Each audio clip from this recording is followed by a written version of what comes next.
بسم اللہ الرحمن الرحیم۔ السلام علیکم۔ حرام کھانے والے کا ایک عبرتناک واقعہ۔ علامہ ابن حجر فرماتے ہیں کہ میں نے ایک شخص کو دیکھا جس کا ہاتھ کندھے سے کٹا ہوا تھا اور وہ چیخ چیخ کر کہہ رہا تھا، مجھے دیکھ کر عبرت حاصل کرو اور کسی پر ہرگز ظلم نہ کرو۔ میں نے آگے بڑھ کر اس سے پوچھا، میرے بھائی تیرے ساتھ کیا ہوا؟ اس شخص نے جواب دیا، بھائی میرا قصہ عجیب و غریب ہے۔ دراصل میں ظلم کرنے والوں کا ساتھ دیا کرتا تھا۔ ایک دن میں نے ایک مچھیرے کو دیکھا جس نے کافی بڑی مچھلی پکڑ رکھی تھی۔ مچھلی مجھے پسند آئی۔ میں اس کے پاس گیا اور کہا، مجھے یہ مچھلی دے دو۔ اس نے جواب دیا، میں یہ مچھلی تمہیں نہیں دوں گا کیونکہ اسے فروخت کر کے اس کی قیمت سے مجھے اپنے بال بچوں کا پیٹ پالنا ہے۔ میں نے اسے مارا پیٹا اور اس سے زبردستی مچھلی چھین لی اور اپنی راہ لی۔ جس وقت میں مچھلی کو اٹھائے جا رہا تھا، اچانک مچھلی نے میرے انگوٹھے پر زور سے کاٹ لیا۔ میں مچھلی لے کر گھر آیا اور اسے ایک طرف رکھ دیا۔ اب میرے انگوٹھے میں ٹیس اور درد اٹھا اور اتنی تکلیف ہونے لگی کہ اس کی شدت سے میری نیند اڑ گئی۔ پورا ہاتھ سوج گیا۔ جب صبح ہوئی تو میں طبیب کے پاس آیا اور اس سے درد کی شکایت کی۔ طبیب نے کہا، یہ انگوٹھا سڑنا شروع ہو گیا ہے، لہٰذا بہتر ہے کہ اس کو کٹوا دو ورنہ پورا ہاتھ سڑ جائے گا۔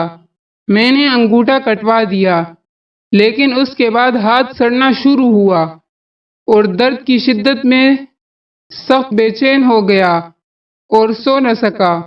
لوگوں نے مجھ سے کہا کہ ہتھیلی کٹوا دو۔ میں نے ایسے ہی کیا۔ اب درد بڑھ کر کہنی تک پہنچ گیا۔ میرا چین اور نیند سب اڑ گئی اور میں درد کی شدت سے رونے لگا اور فریاد کرنے لگا۔ ایک شخص نے مشورہ دیا کہ کہنی سے ہاتھ الگ کر دو۔ میں نے ایسے ہی کیا، لیکن اب درد مونڈے تک پہنچ گیا اور سرانٹ وہاں تک پہنچ گئی۔ لوگوں نے کہا کہ اب تو پورا بازو کٹوا دینا ہوگا ورنہ تکلیف پورے بدن میں پھیل جائے گی۔ اب لوگ مجھ سے پوچھنے لگے کہ آخر یہ تکلیف تمہیں کیوں شروع ہوئی؟ میں نے مچھلی کا قصہ انہیں سنایا۔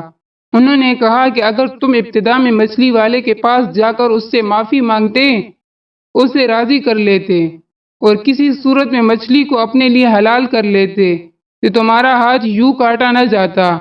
اس لیے ابھی جاؤ اور اس کو ڈھونڈ کر اس سے معافی مانگو ورنہ تکلیف پورے بدن میں پھیل جائے گی۔ میں اٹھا اور مچھلی والے کو پورے شہر میں ڈھونڈنے لگا۔ آخر ایک جگہ اس کو پا لیا۔ میں اس کے پیروں پر گر پڑا اور رو رو کر کہنے لگا، تمہیں اللہ کا واسطہ مجھے معاف کر دو۔ اس نے مجھ سے پوچھا، تم کون ہو؟ میں نے بتایا، میں وہ شخص ہوں جس نے تم سے مچھلی چھین لی تھی۔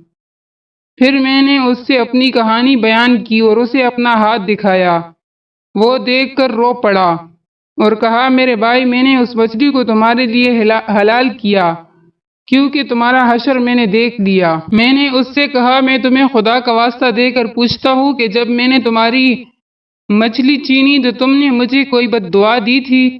اس شخص نے کہا کہ ہاں، میں نے اس وقت یہ دعا مانگی کہ اے اللہ، یہ اپنی قوت اور زور کی گھمنڈ میں مجھ پر غالب آیا اور تو نے جو رزق دیا اس نے مجھ سے چھین لیا اور مجھ پر ظلم کیا، اس لیے تو اس پر زور کا کرشمہ دکھا۔ میرے مالک اللہ نے اپنا زور تمہیں دکھا دیا۔